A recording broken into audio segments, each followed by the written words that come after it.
오늘 마가복음 15장 들어갑니다. 마가복음 15장은 간단히 얘기해서 예수께서 빌라도의 법정에 서서 사형 언도를 받고 실제로 십자가 사형을 당하는 그런 내용입니다. 그래서 죽고 장례 치르는 것까지 나오는 게 15장이지요.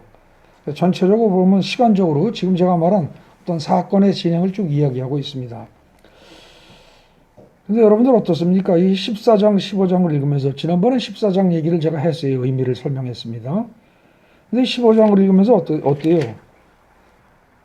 예수님이 죽는 장면을, 재판받고 죽는 장면을 이렇게 세세하게 꼭 적어야 됩니까? 여러분 그 생각 안 들어요?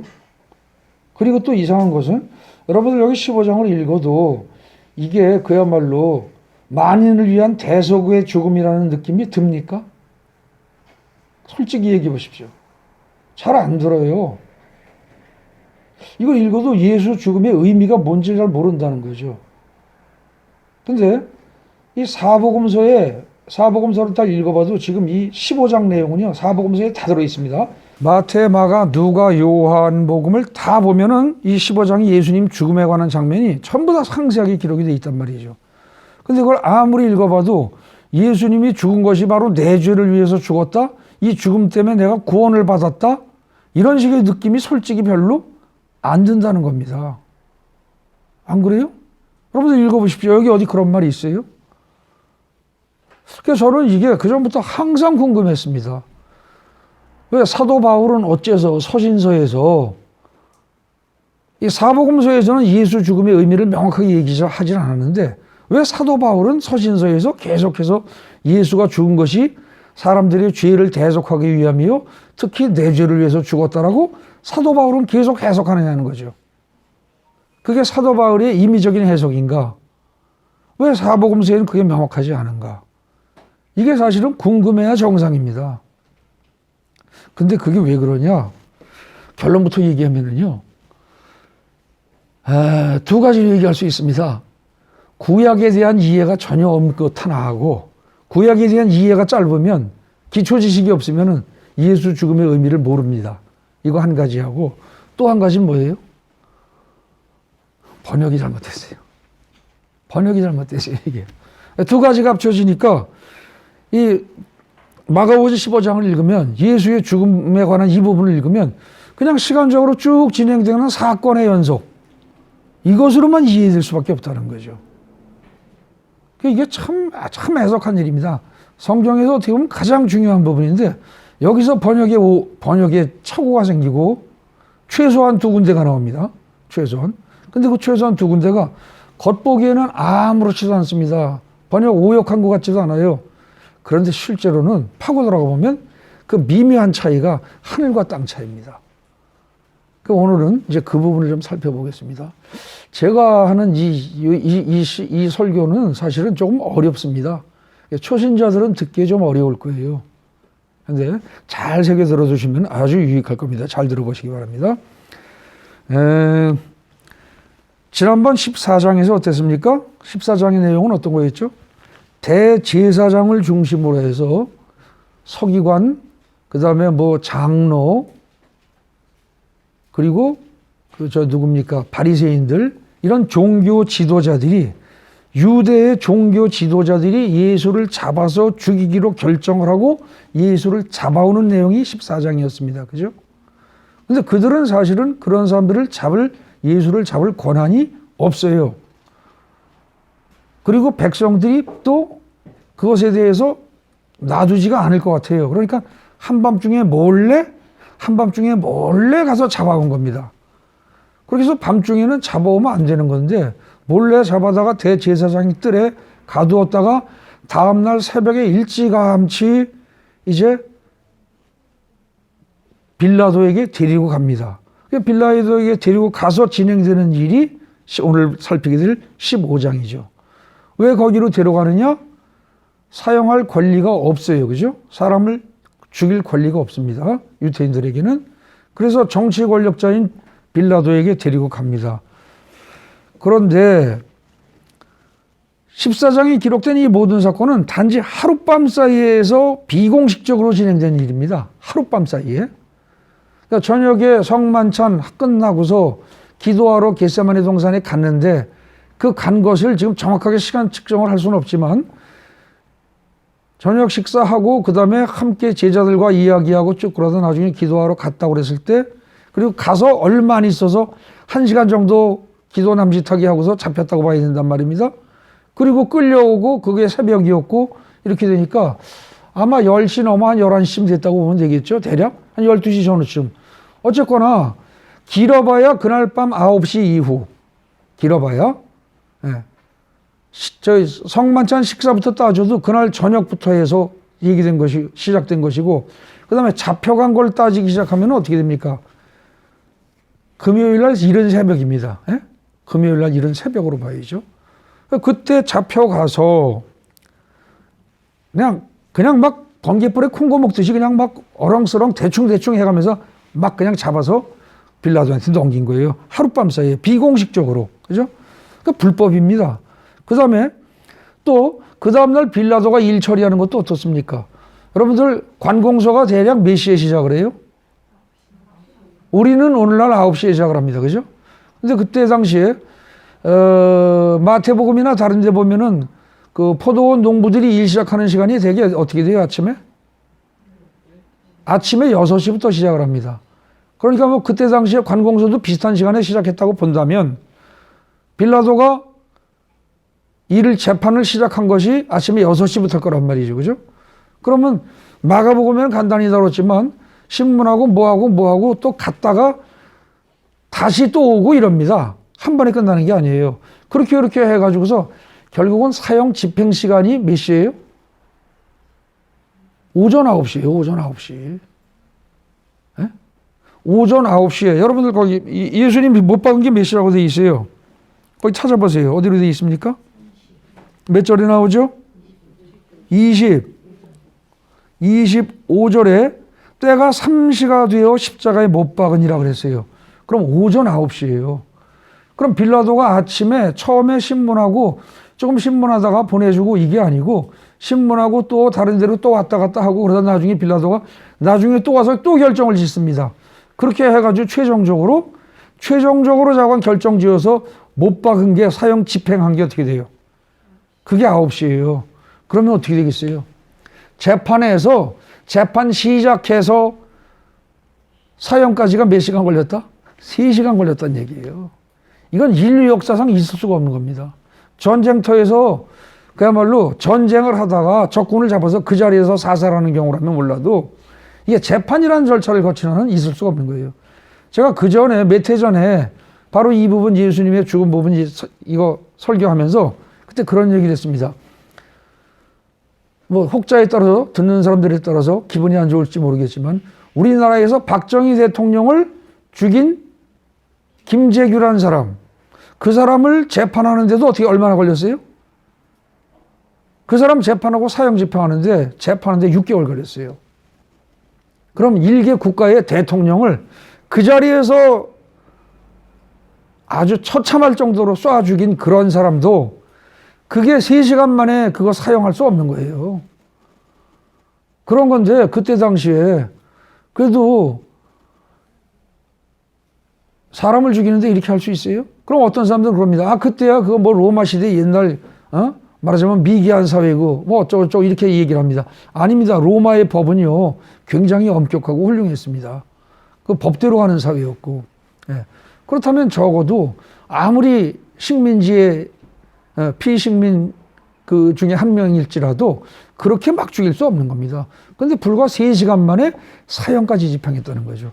그러니까 이 얘기는 뭐냐? 절차상으로 불법적인 인면재판입니다. 이건 그야말로 인면재판이에요.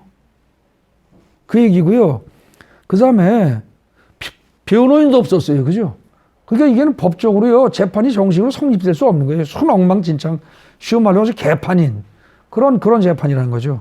그 다음에 두 번째 무죄한 예수에 대한 이건 무죄한 예수를 죄인들이 심판한 거예요.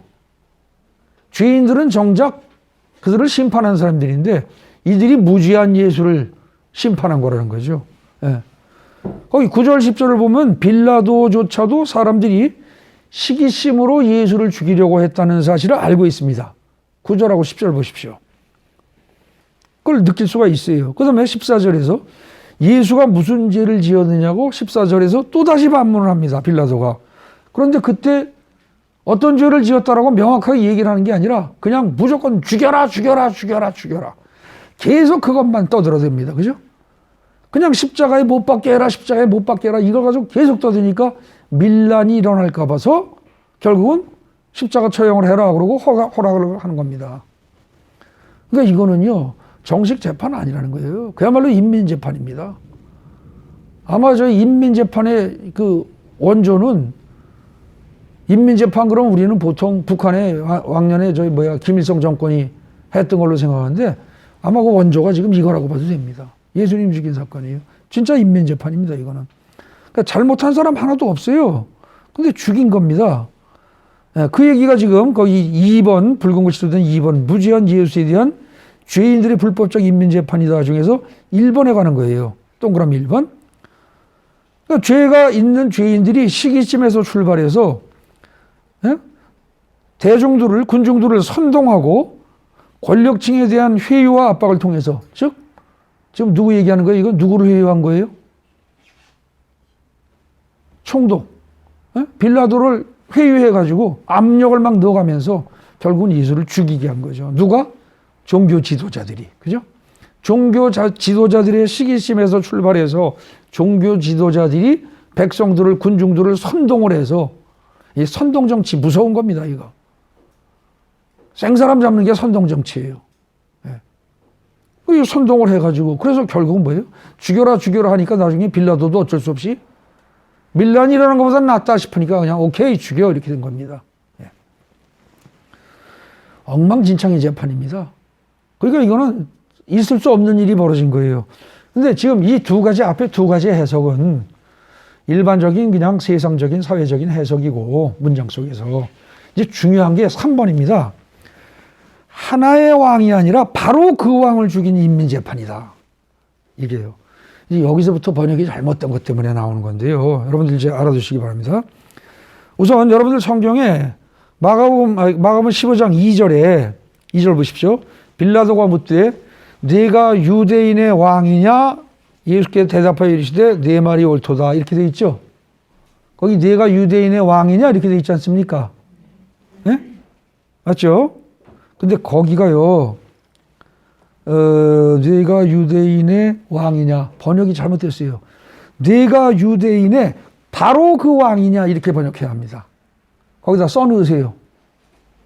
내 성경 아니라고 쓰지 마시고 무조건 써넣으십시오. 네가 유대인의 바로 그 왕이냐? 이렇게 번역을 해야 된다는 거죠. 헬라어 원문을 보면은요, 반드시 그렇게 번역하도록 돼 있습니다. 반드시. 근데 바로 그라는 말 의미에 해당되는 그거를 사람들이 뭐라 그럴까? 놓친 겁니다. 그러니까 영어식으로 표현하면은요, 헬라어로 된 말을 영어식으로 표현하면 유대인의 왕 이렇게 되는 게 아니고 더 하고 더 킹 이렇게 돼 있어요. 더 킹. 근데 정관사 더가 붙어 있어서 바로 그런 뜻이고, 그 다음에 킹이 대문자로 되어 있습니다. 킹이 대문자로. 그 유대인들의 바로 그 왕이냐? 근데 이건 무슨 뜻입니까? 유대인의 바로 그 왕이냐라는 말은, 유대인들은 역사적으로 모세 이후 계속해서 유대인들의 왕이 모세와 같은 선지자가 또 나올 것이라고 믿고 있었습니다. 예? 모세와 같은 선지자가 그 이후에 또 나올 것이다라고 모세가 말을 했어요. 그래서 그런 왕이, 그런 선지자가, 그런 지도자가 언제 나올까? 그러다가 그 다음에 다윗이라는 훌륭한 임금이 나왔죠. 그러다 보니까 그 다윗도 좋기는 좋았지만 언젠가 올 메시아는, 진짜 훌륭한 왕은 다윗과 같은 훌륭한 왕권을 가지고 막강한 통치력을 가지고 있으면서 그 유대인들을 구할 그럴 왕일 것이다 라고 유대인들은 생각했던 거죠. 근데 정확히 얘기하면 모세는 그런 뜻으로 얘기한 거 아닙니다. 모세는 분명히 뭐라냐면 나와 같은 선지자가 라고 했지 나와 같은 왕이라고 얘기하지 않았습니다. 그래서 오히려 모세가 말할 때는 선지자 쪽에 무게를 뒀는데도 불구하고 이스라엘 백성들은 왕으로 받아들이는 겁니다. 임의적으로 자기 중심으로 해석을 하는 겁니다. 이게 성경 말씀을, 하나님 말씀을 자기 중심으로 해석하는 것, 이거 무지무지하게 큰 죄입니다. 이것 때문에 온갖 문제가 다 생깁니다. 어쨌든 그래가지고 이 사람들이 거기요,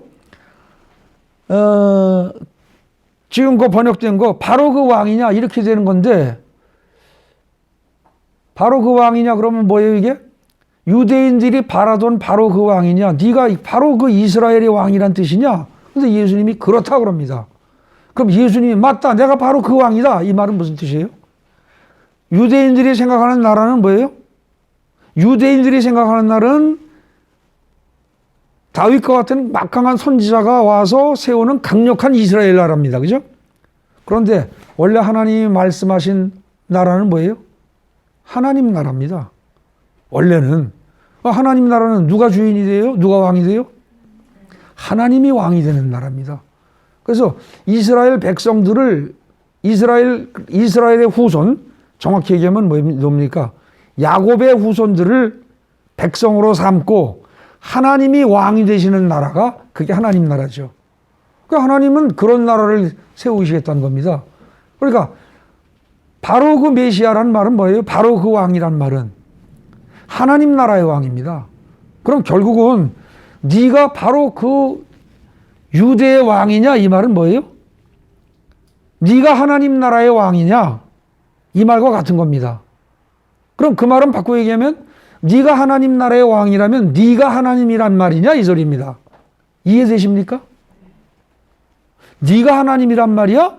유대인들이 믿는 신이 바로 너라는 얘기야? 이 뜻이라는 거죠. 물론 지금 누구야? 빌라도 총독은 그런 뜻까지 알았을까요? 몰랐을까요? 몰랐을 겁니다.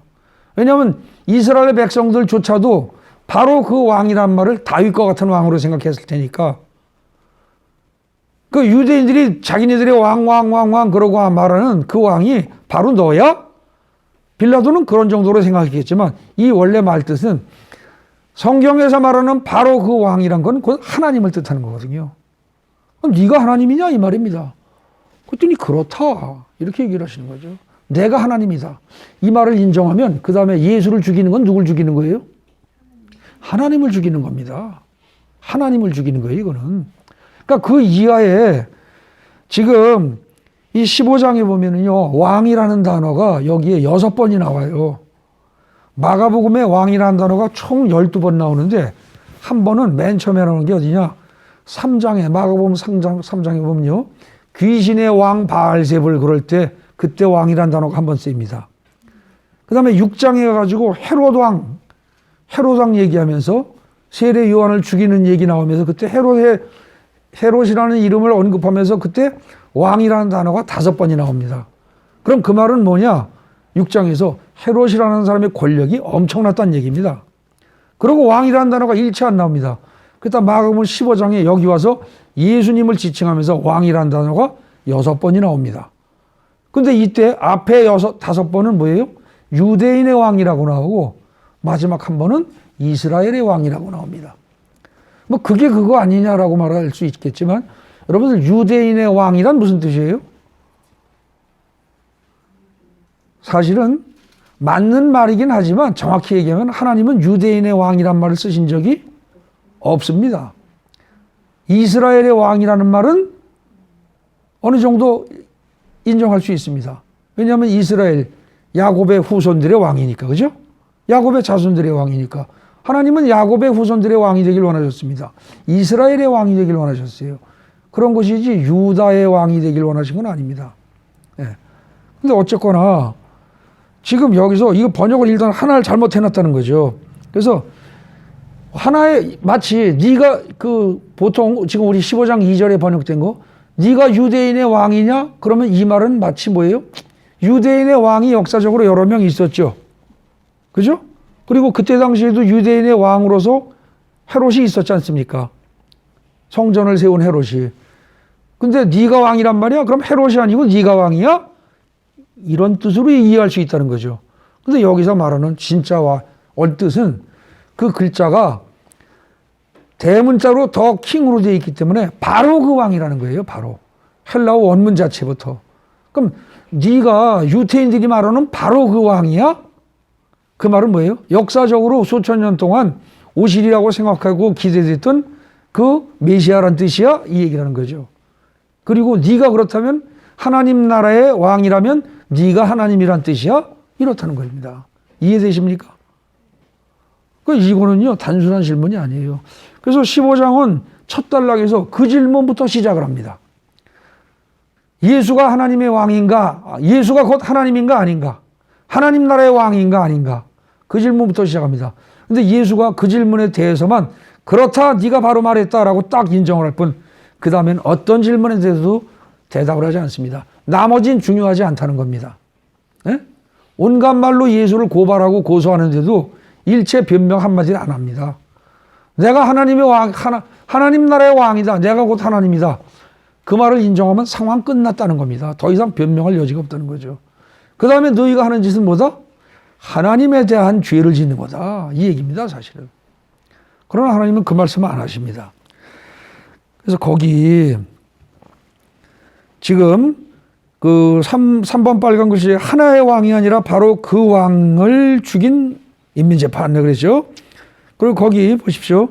제가 말씀드린 게 2번 동그라미입니다. 마가복음 15장 2절을 정확히 번역하자면 빌라도가 한 말, 네가 유대인의 바로 그 왕이냐? 이렇게 묻는 게 맞다는 겁니다. 그죠? 그렇기 때문에 결국은 예수를 죽인 것은 단순한 게 아니에요. 한 사람을 죽인 게 아닙니다. 하나님을 죽인 것이고 하나님 나라를 무너뜨린 겁니다. 그죠? 하나님 나라에 하나님이 안 계시면 하나님 나라는 건 성립이 안 되잖아요. 하나님 나라를 무너뜨린 거예요. 그러니까 이건 엄청난 죄라는 거죠. 예. 여러분들 아무것도 아닌 것 같지만 첫 단락에서 그거를 정확히 파악을 하셔야 됩니다. 근데 이게 우리말 성경으로는 파악을 할 수가 없게 돼 있어요. 왜? 번역 자체가 그렇게 돼 있으니까. 예? 정확히 알아두셔야 됩니다. 그 다음에 32절 번역이 있습니다. 32절. 이게 또 문제입니다. 32절의 번역이 어떻게 되어 있어요? 이스라엘 왕 그리스도가 지금 십자가에서 내려와 우리가 보고 믿게 할지어다 하며 함께 십자가에 못 박힌 자들도 예수를 욕하더라. 이 번역이요. 이게 참 애석합니다. 왜들 이렇게 잘못 번역을 하는지. 이건 어떻게 되냐면요. 아주 간단합니다. 글자 하나만 고치십시오. 이스라엘의 왕 그리스도여 이렇게 바꾸십시오. 이스라엘의 왕 그리스도여. 일단은 그렇게 바꿔놓으세요. 가를 갖다 여 하고 컴마 이런 정도로. 그러니까 부르는 말입니다. 혹격이라고 그러죠. 부르는 거. 아무개야 하는 식으로 이스라엘 왕 그리스도요. 근데 정확히 얘기하면 이것도 정확히 얘기하면 순서가 또 바뀌어야 됩니다. 바로 그 그리스도이자 바로 그 그리스도이자 바로 그 왕인 그 왕이요. 이렇게 바꿔야 됩니다. 원래는. 순서가 그리스도가 먼저 나옵니다. 그리고 이스라엘의 왕이란 말이 나중에 나오죠. 근데 뭐 그거는 뭐 그냥 그렇다 치더라도 최소한 이거 어떻게 냐 여기 역시 그리스도란 말에 그냥 그리스도가 아니라 그 그리스도입니다. 그것도 집어넣으십시오.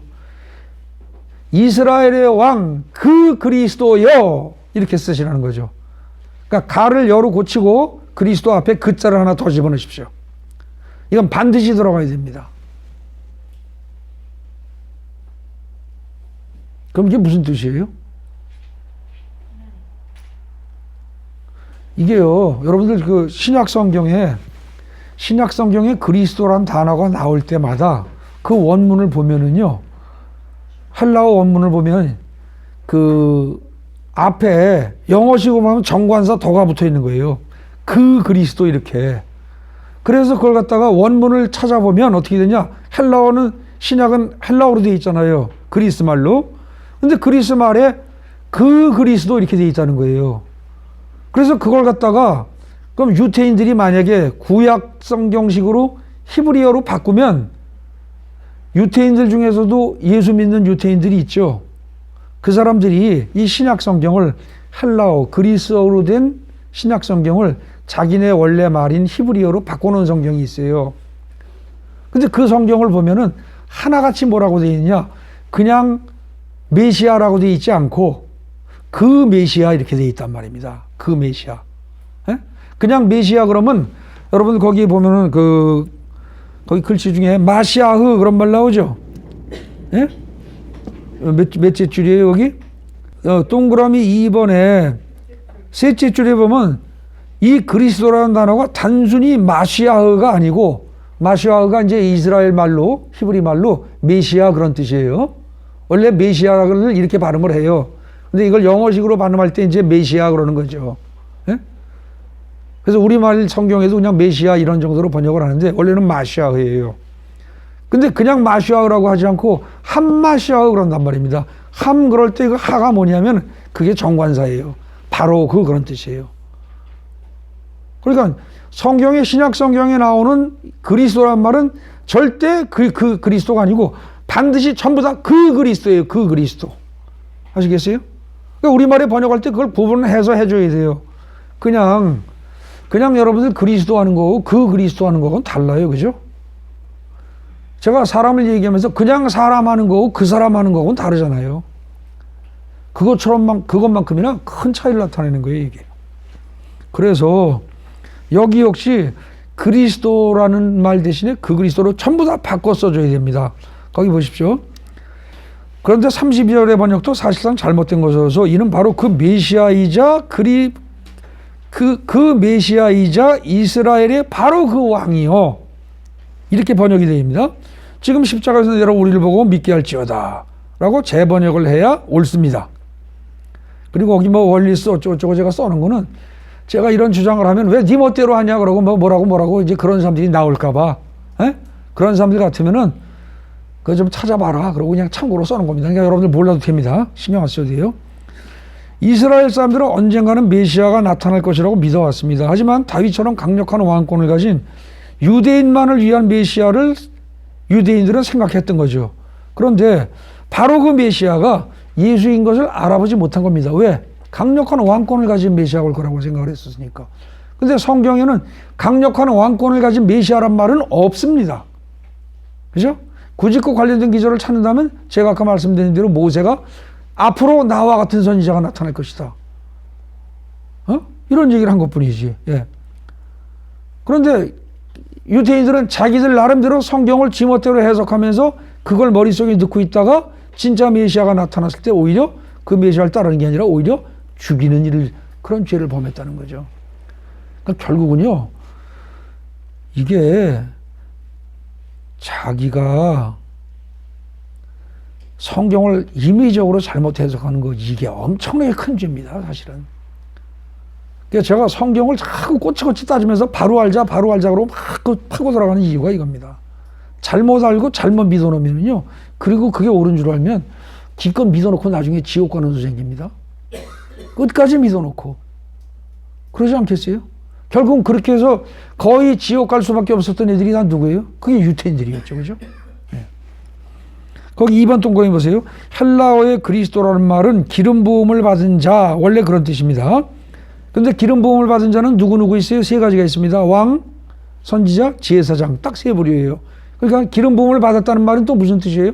하나님으로부터 인정받았다 그런 뜻입니다. 하나님으로부터 그 권위를 인정받았다. 그러니까 하나님이 보증하는 왕, 제사장, 선지자 이런 뜻이라는 거죠. 근데 신약 성경을 다시 히브리어로 번역한 그 유태인 성경에도 이 그리스도라는 단어가 단순히 그리스도가 아니고 바로 그 그리스도, 바로 그 메시아라고 해야 할 만큼 그 자를 붙여놨다는 거죠. 그러니까 한국어 성경에서도 바로 그 메시아 혹은 바로 그 그리스도 이렇게 번역을 해야 됩니다. 앞으로 여러분들 사도행전 읽을 때도 지금 여기 마가복음이라든지 다른 복음서도 마찬가지입니다. 사도행전을 읽을 때도 예수가 그리스도임을 바울이 다니면서 증거했다 이런 말이 나와요. 예수가 그리스도임을 증거했다. 그 번역 잘못된 겁니다. 뭐라고 해야 돼요? 예수가 바로 그 그리스도임을, 즉 구약이 얘기했던 구세주임을, 그 소리예요. 구약에서 구세주가 나타날 거라는데 예수라는 사람이 구약 때부터 예언하던 바로 그 구세주임을 바울이 증거했다. 이렇게 이해를 해야 한다는 거죠. 안 그러니까 그냥 무미건조합니다. 맛이 없는 거예요. 읽어도 무슨 뜻인지 모르고. 예. 결국은 15장에 나타난 유대인의 왕이라든지 바로 그 메시아이자 이스라엘의 바로 그 왕이란 표현은 문맥상으로는 어때요? 그때 당시에 예수를 야유하고 조롱했던 그 사람들이 뜻도 모르고 그냥 대충대충 했던 거예요. 그죠? 어느 정도는 알면서. 슬슬 놀린 거죠. 야, 네가 바로 그 메시아야? 네가 바로 우리의 왕이라고? 그럼 이놈아, 네가 하나님이라고 웃기고 있네, 자식. 그러면서 톡톡 찌고 침 뱉고 수염 뽑고 희롱했던 겁니다. 가시면류관 씌워주고. 그런데 사실은 그들이 농담하듯이 장난하듯이 했던 그 말이 사실은 정확한 진실이라는 거죠. 성경은 지금 그 얘기를 하는 겁니다. 네. 그 다음에요, 이 15장에서 다른 것들은 웬만하면 그냥 읽으면 압니다. 여러분들 이거 뭐 초등학교 정도 애들이 읽어도 15장의 내용은 다 알 수 있어요. 왜냐하면 시간 순서로 사건을 쭉 기록해 놓은 것 같으니까. 그런데 여기서 유별나게 왕이라는 단어를 5번, 6번을 거듭해서 반복하면서 유대인의 왕, 이스라엘의 왕 그럴 때는 그 왕이라는 단어의 의미를 정확히 파악해야 한다는 걸 암묵적으로 얘기하고 있는 거죠. 그래서 제가 지금 그 말씀을 드린 건데, 여기서 읽다가요, 또 절대 놓쳐서는 안 되는 게 어디냐? 성소 휘장이 찢어지는 사건입니다. 그게 몇 절이에요? 성소 휘장이 찢어졌다.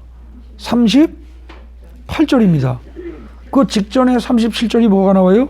예수께서 큰 소리를 지르시고 숨지시다 그랬습니다. 숨이 꼴깍하고 딱 넘어갔는데 고개가 툭 떨어졌는데 그 순간에 성소 휘장이 쫙 찢어집니다.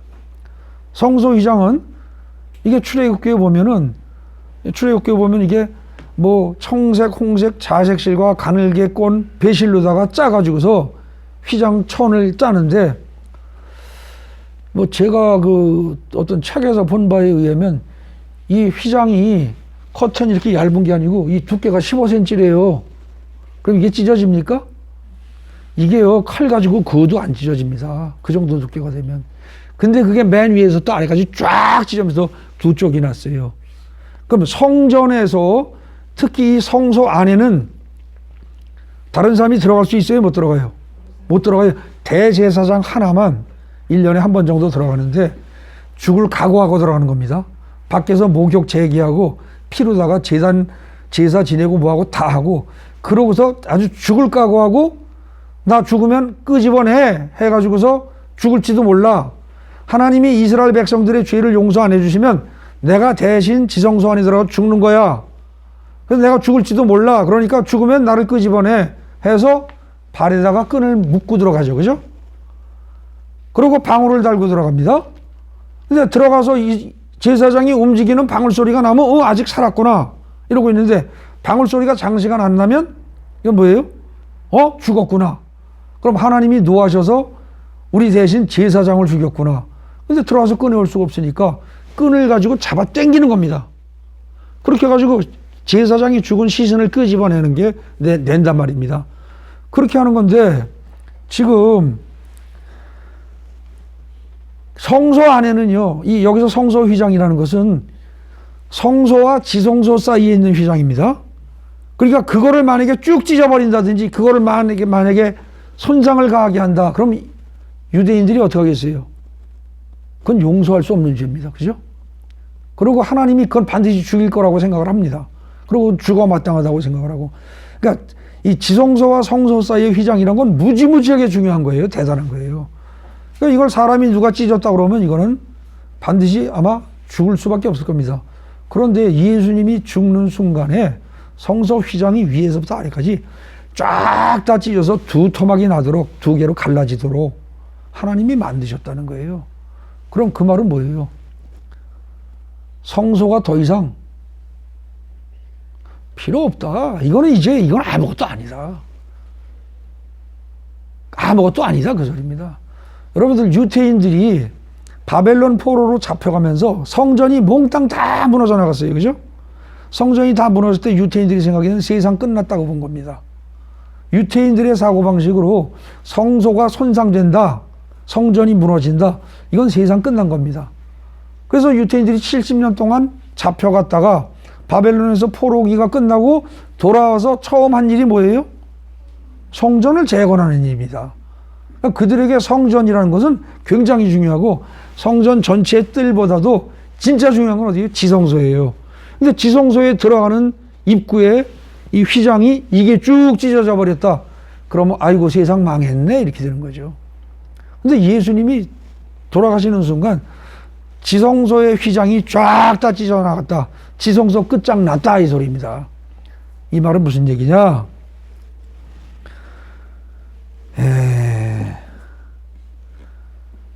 거기 동그라미 2번 보십시오. 5에 동그라미 2번. 유대주의의 종말을 의미하는 겁니다. 유대주의. 유대인을 하나님이 유대인만 사랑한다. 그래서 유대인을 구원하실 것이다. 유대인들에게 언젠간 다윗과 같은 훌륭한 왕권을 가진 메시아가 나타나서 유대인들을 구원하실 것이다. 그리고 유태인하고 자꾸 똘똘 뭉치는 요거. 자기네만 구원받아. 우리는 선민이다. 뭐 이런 식의 생각들. 이거 끝났다 그 소리입니다. 이게 완전히 깨져나간 거예요. 거기 보세요. 이는 유대주의의 종말을 의미한다. 즉, 더 이상 대제사장이 필요하지도 않습니다. 왜요? 제사장이 이제는 어떻게 돼요? 이 성전 휘장이 쫙 찢어져 버리고 이게 폭나가 떨어졌으니까 지성소가 부분이 있어요, 없어요? 없어요. 일반인도 들어갈 수 있다는 얘기입니다. 그게 가능하고요. 그 다음에 피의 제사가 필요해요, 안 해요? 안 하다는 얘기입니다, 이제는. 죽음을 무릅쓰고 대제사장이 죽을지도 몰라 이러고서 그 안에 들어가고 뭐 이렇게 하면서 대신하는 제사 필요 없다는 거예요. 그러니까 피의 대속 제사도 필요 없고 대제사장도 필요 없고요. 예. 결국은 어떻게 됩니까? 만인이 모두 제사장이에요. 여러분들 만인 제사장 이론이 여기서 나오는 겁니다. 지성소 휘장이 쫙 찢어버리니까 이제 지성소라는 게 의미가 없어요. 바깥 공간하고 똑같다는 겁니다. 그러니까는 만인이 모두 제사장이고 지성소 아닌 곳이 없는 거예요. 이제는 지성소나 바깥이나 똑같으니까. 그래서 결국은 지난번 설교 때도 얘기했던 시편 50편의 마지막 절 거기서 말했듯이 양으로 서로 제사를 드리는 자가 아니고 감사로 제사를 드리는 자가 하나님을 영화롭게 하는 거다. 시편 50편 마지막 절 다시 보십시오.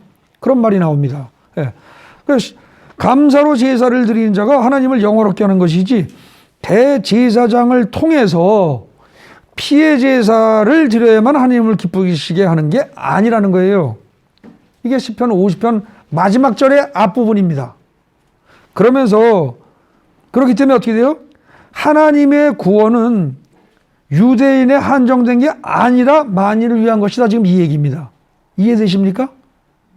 예수가 죽는 순간에 지성소의 휘장이 쫙 찢어졌다는 얘기는 너희 유대인들만 섬기는 성전에 그거 이제 무의미해. 그거 끝장났어. 예, 그렇게 되는 거죠. 그래서 만인을 위한 구원이다. 그 다음에 감사로 제사를 드리기만 한다면 그런 자에게 하나님의 구원을 보여주신다. 시편 50편 마지막 절의 후반절입니다. 거기 보세요. 참 이게 절묘합니다. 시편 50편 꼭 봅시다. 한번 보세요. 50편의 끝절. 감사로 제사를 드리는 자가, 이 말은 바꿔 얘기하면 양이나 소로 번제를 드리는 자가 아니라 이 소리예요. 양 잡아서 피를 보면서 제사를 드리는 자 말고 헌금 많이 내는 그런 것도 말고, 에? 그럼 뭘로? 너희의 진실한 마음 속에서 우러나는 감사하는 마음. 그걸로 제사 드리고 그걸로 예배 드리는 자가 그게 어떻게 한다? 나를 영화롭게 한다. 하나님에게 영광 돌리는 게 말로만 주님께 영광 돌립니다. 이거 입으로 나불나불 하는 거 아니라는 거예요. 마음속에서 진심으로 우러나오는 그걸로 다 감사하는 마음을 가지고 주님께 감사합니다를 고백하는 자. 그걸 제물로 삼는 자. 그런 자들을 나는 기뻐하고 그런 자들을 통하여 내가 영광을 받는다. 그 얘기입니다. 얼마나 고마운 말씀입니까? 여러분, 예배당에 나오면서, 교회에 나오면서 헌금 꼭 가져와야 되는 거 아니란 뜻입니다. 그죠? 그 대신 여러분들이 뭐가 있어야 돼요? 마음속에 감사가 없는 애들은 여기 나와 왔다가 가봐야 시간 낭비한 거란 뜻이에요. 그러니까 마음속에서도 진정 우러나오는 감사, 그게 굉장히 중요하다는 겁니다. 그러면서 그 다음 문장 보십시오. 굉장히 좋은 말입니다. 중요한 말이에요. 그의 행위를 옳게 하는 자에게, 그의 행위를 옳게 하는 자의, 이 그의 행위라는 게 뭐겠어요? 제사 드리는 행위를, 그죠? 뭘로 제사를 드리는 거? 번제물이 아니라, 다른 제물이 아니라 감사하는 마음으로 제사를 제대로 드리는 자에게 내가 하나님의 구원을 보이리라. 그러니까 구원받는 건 어떻게 된다?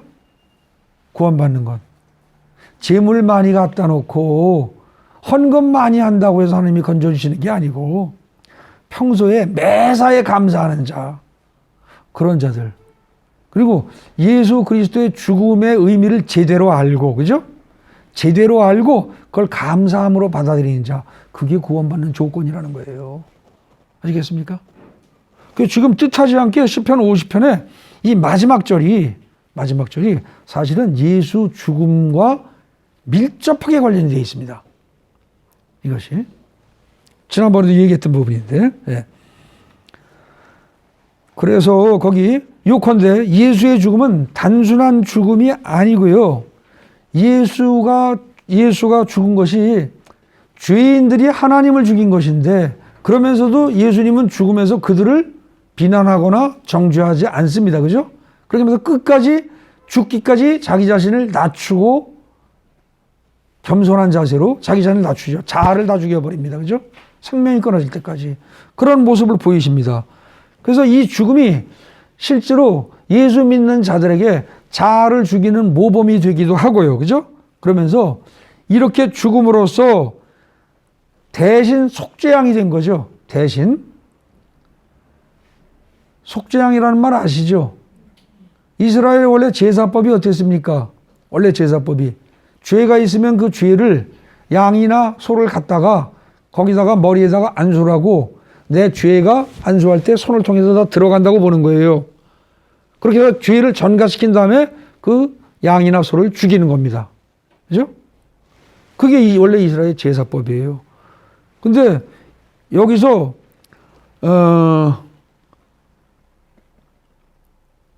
예수님이 죽은 것은 하나의 어린 양이 돼서 제물로 죽은 거라는 거죠. 제물로 죽은 것이기 때문에 제물로 죽을 때는 누군가의 죄를 대속한다는 거예요.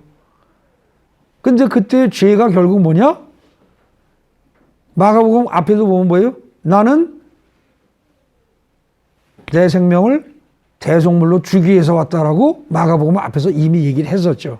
그래서 예수 죽음의 의미는요, 이 마지막에 죽는 순간 이 15장 여기서만 찾아지는 게 아닙니다. 마가복음 전체에서 다 찾아야지. 그렇게 본다고 하면 결국은 어떻게 했냐? 예수 죽음의 의미가 모든 사람들의 죄를 대속하기 위한 죽음이다라는 사실을 믿고 그것을 감사하게 받아들이는 자에게 구원을 준다는 거예요. 그게 시편 50편 맨 마지막 절의 후반절의 얘기입니다. 그래서 예수의 죽음이 결국은 뭐예요? 죄의 대속의 죽음이고, 그 다음에 은혜의 죽음이고, 그죠? 우리의 모든 죄를 사할 수 있는 권능의 죽음이고, 또 그토록 죽게 함으로써 우리를 건져내 주셨으니 우리에 대한 사랑의 죽음이고, 이렇게 되는 겁니다. 그래서 보통 우리는 십자가의 죽음 하면서 십자가를 얘기할 때 어떻게 돼요? 예수의 죽음 혹은 십자가를 얘기할 때 대속의 십자가고요, 사랑의 십자가고, 권능의 십자가고, 은혜의 십자가고, 그죠? 그 다음에 그로 인해서 우리가 새로 생명을 얻기 때문에 새로운 생명을 얻은 생명의 십자가고, 이렇게 되는 겁니다.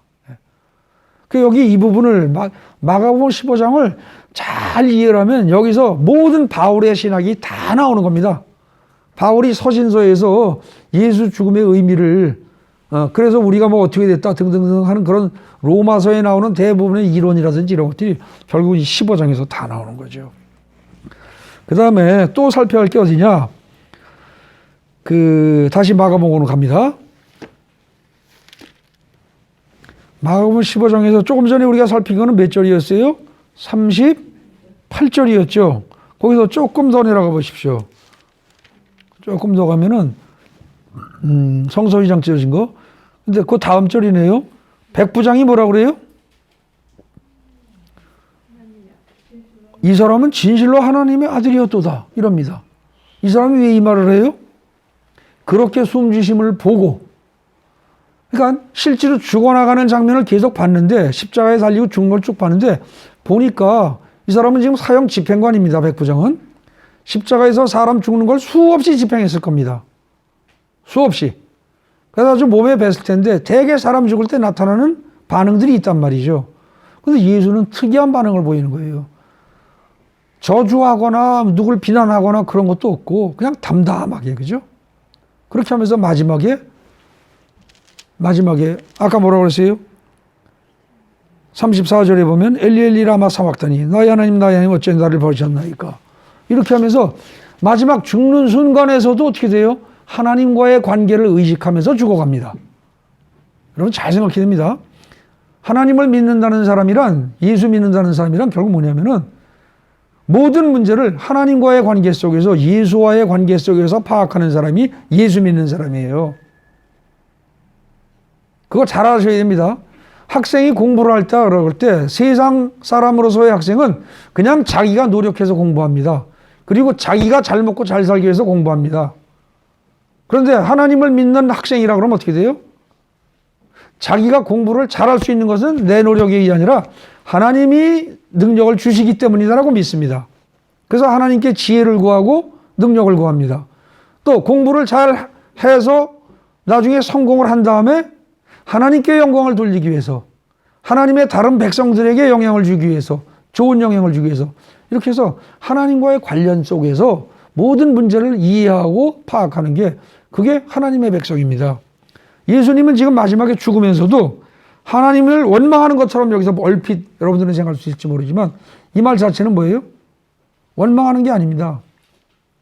사실은 마지막에 죽는 순간에서조차 하나님과의 관계성을 예수님은 그대로 느끼고 계신다는 겁니다. 이거는, 그죠? 근데 그렇게 하면서 어째 나를 버리셨나이까 라고 할 정도니까 어떻게 돼요? 완전한 고립감. 이건 뭡니까? 세상 모든 죄를 다 뒤집어 썼기 때문에 일단은 그럴 수밖에 없는 겁니다. 그래서 정말 버려진 느낌이 들 정도로 쓸쓸하게 이렇게 해서 일단 돌아가셨습니다. 그죠?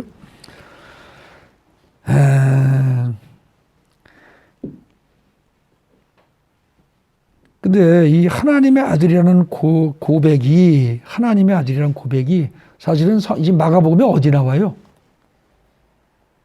어디 나옵니까? 1장 1절에 나옵니다. 어떻게 나왔었죠? 1장 1절에? 하나님의 아들 예수 그리스도의 복음의 시작이다 이랬죠. 그때 예수라는 인물을 규정하면서 두 가지를 했습니다. 뭘로? 하나는 하나님의 아들이다. 그리고 그리스도다. 근데 그 부분도 그래요. 하나님의 아들 예수 그리스도의 복음의 시작이라. 그 말도 어떻게 돼요? 하나님의 아들, 하나님의 아들이자 바로 그 그리스도인 예수. 이렇게 되는 겁니다. 아시겠어요? 바로 그 그리스도인 예수. 그러니까 지금 결국은 어떻게 돼요? 지금 15장에 와서요. 15장에 와서 그리스도를 언급한 게 32절이었죠. 32절에서는요. 그리스도를 이야기하고 그 다음에 39절에서는 어떻게 돼요? 하나님의 아들이 언급이 돼요. 그죠? 맞습니까? 그렇다면은 32절, 39절을 포함한 이 부분이 결국은 마가복음의 맨 앞에 1장 1절하고 서로 대응되는 거죠. 맞아요? 그 중간에는 별로 얘기를 안 해요. 근데 맨 처음에 시작할 때 하나님의 아들이자 바로 그 메시아인 예수에 관한 복음을 시작하겠다라고 해놓고 그 다음에 이분이 진짜로 하나님의 아들이고 진짜로 바로 그 그리스도였구나 라는 고백이 어디 나온다? 지금 15장에 32절 39절 여기서 나온다는 겁니다. 그러니까 이게 사실은요 1장 1절이 어떻게 보면 마가복음 전체의 주제이면서 그 주제를 지금 여기 끝부분에 와서 다시 한번 정리하는 겁니다. 이게요. 그리고 아리마대 요셉 이야기가 나옵니다. 이것도 굉장히 중요한 겁니다. 그냥 넘어가면 안 돼요. 아리마대 요셉 얘기가 뭐라고 그랬죠? 여기 아리마대 요셉을 설명하면서 자 43절에 우리는 보통 아리마대 요셉이라는 사람을 그 공의회 회원으로서 높은 사람인데 돈도 많고 부유하고 그래가지고 뭐 그 돈도 많고 그러니까는 그 뭡니까 그 무덤 준비해뒀던 좋은 무덤에다가 예수님 매장했다. 그래서 여유가 있어서 이렇게 호의를 베푼 정도로 오해할 수가 있습니다. 근데 그거 아닙니다. 거기 성경에 보면 43절에 뭐라고 돼 있어요? 이 사람은 존경받는 공회원이요 라고 돼 있죠. 그죠? 그 말 나온 다음에 분명히 뭐라고 돼 있어요? 하나님 나라를 기다리는 자라 그랬습니다. 그죠? 하나님 나라를 기다리는 자란 어떻게 되겠어요? 하나님이 계심을 전제로 하는 겁니다. 그죠? 하나님이 계셔야 하나님 나라가 있죠. 그래서 이게 진짜로 이 아리마대 사람 요셉이 하나님 나라를 기다리는 자라고 한다면 이건 무슨 뜻이에요? 하나님 나라는 하나님 나라 이미 계셔야만 가능하기 때문에 요셉으로서는 어때요? 예수가 하나님의 아들이라는 하나님 나라를 이룩하는 중심이라는 예수가 바로 그 메시아요. 예수가 바로 그 왕이라는 확신이 이 요셉에게는 있었던 겁니다. 그렇기 때문에 어떻게 돼요? 자기는 부활까지는 생각 못할지 몰라도 적어도 그러한 예수가 죽었을 때 시신만이라도 내가 챙겨야 한다고 생각을 했겠죠. 그죠? 그래서 아리마대 요셉은 결국은 시신일지라도 예수를 찾은 겁니다. 그러니까 이 사람은 끝까지 하나님 나라를 추구한 겁니다. 예수를 찾는다. 예수가 내 안에 들어온다는 것은 예수가 내 품 안에 들어온다는 것은 하나님 나라를 내가 갖는다는 것 같아요.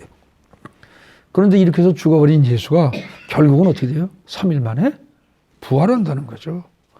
근데 아리마대 요셉은 이걸 몰랐을 겁니다. 그죠? 예수의 제자들은 들어서 알았어요. 그죠? 예수님이 최소한 3차례를 얘기했었으니까. 근데 아리마대 요셉은 직접 듣지 않을 가능성이 큽니다. 다만 12제자들은 분명히 들어서 알 겁니다. 예. 근데 아리마대 요셉은 예수의 부활을 알지도 못했는데도 불구하고 죽은 시신이라도 예수를 챙겼고 예수의 제자들은 부활할 것이라고 말을 3차례나 들었음에도 불구하고 어떻게 돼요? 다 버리고 도망간 거죠. 도망간 것뿐만 아니라 16장에 보면 어떻게 되어 있어요? 16장에 보면 살아나신 후에 여자들이 가서 보고서 와서 살아나셨어요 라고 얘기하니까 웃기고 있네 이럽니다. 그죠? 그 다음에 또 다른 사람들이 또 살아나셨다라고 또 얘기를 해도 또 아니다. 또 웃기고 있네. 안 믿어요? 계속 안 믿어요. 계속 안 믿으니까 어떻게 돼요? 나중에 두 제자에게 나타나세요. 그래도 안 믿어요. 그러니까 나중에는 어떻게 돼요? 16장 13절에 두 사람이 가서 남은 제자들에게 알려도 안 믿어요. 그러니까 나중에 14절에 어떻게 돼요? 11제자가 음식 먹을 때 직접 나타나서 어떻게 돼요? 그들의 믿음 없는 것과 마음이 완악한 것을 꾸짖습니다. 그죠? 그러니까 사실은요, 마가복음은요, 어떻게 보면 15장 있죠? 15장하고 16장의 8절까지로 끝날 수도 있는 겁니다. 왜요? 시작을 복음의 시작이라고 그랬으니까. 마가복음 1장 1절에서 하나님 아들 예수 그리스도의 복음의 시작이라고 그러고 쭉 해서 예수가 부활했다는 것까지가 복음이잖아요. 그죠? 명백한 복음입니다. 끝날 수도 있어요. 그래서 실제로 거기로 마가복음의 본문이 끝나는 성경도 적지 않게 있습니다. 옛날 그 고대 필사본 보면은 근데 그 이후에 이제 9절 이하가 있는 것도 있지요. 예. 어쨌든 16장에 대해서는 이 다음 시간에 살펴보기로 하겠습니다. 오늘 살핀 마가복음 15장에서는요.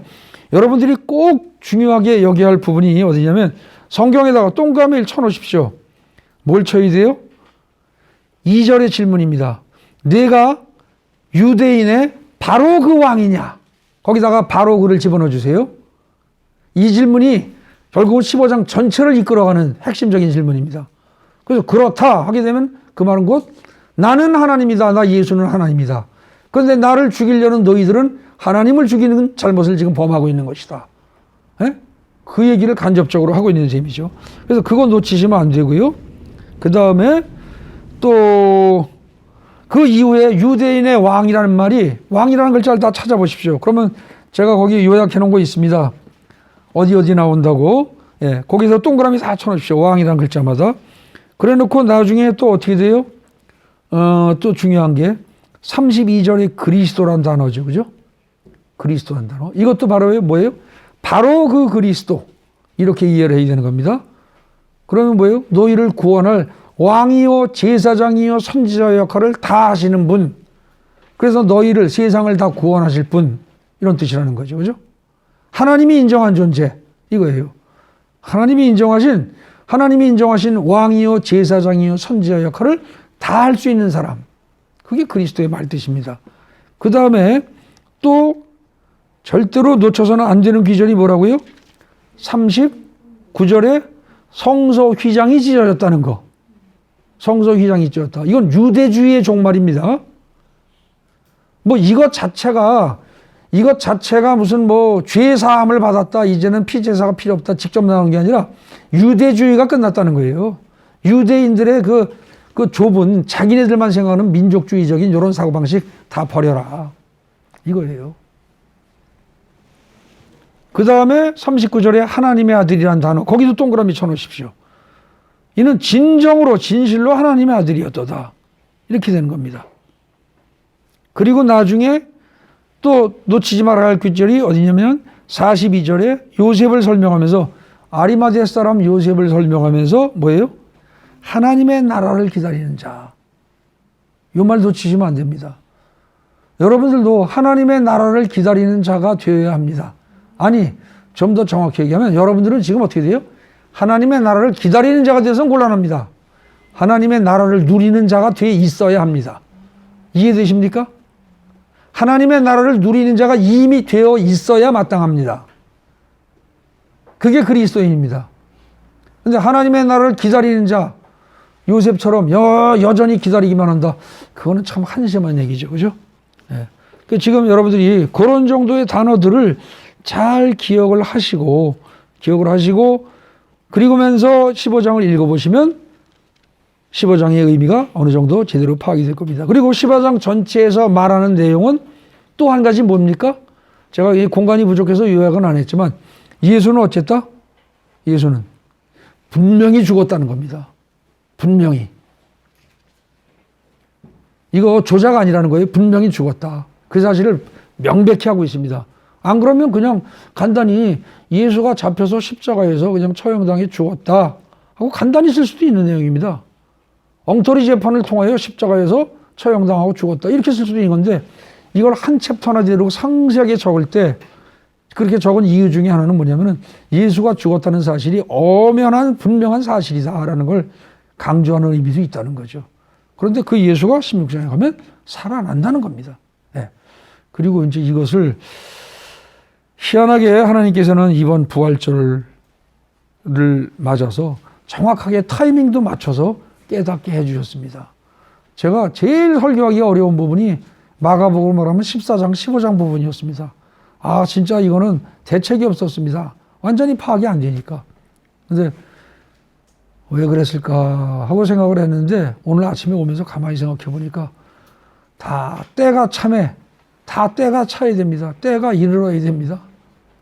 마치 성경을요, 신약 성경을 쓴 게 언제 쓰여졌어요, 그게? 헬라어라고 하는 아주 정교한 언어가 나와서 그 언어가 세상에 널리 퍼질 때까지 하나님이 신약 성경을 쓰도록 하지 않으셨습니다. 그랬다가 그게 헬라어가 전 세계 로마 제국이라는 강력한 제국에 의해서 전 세계에 널리 퍼져 있을 때 그때쯤에서 신약 성경을 쓰게 하셨죠.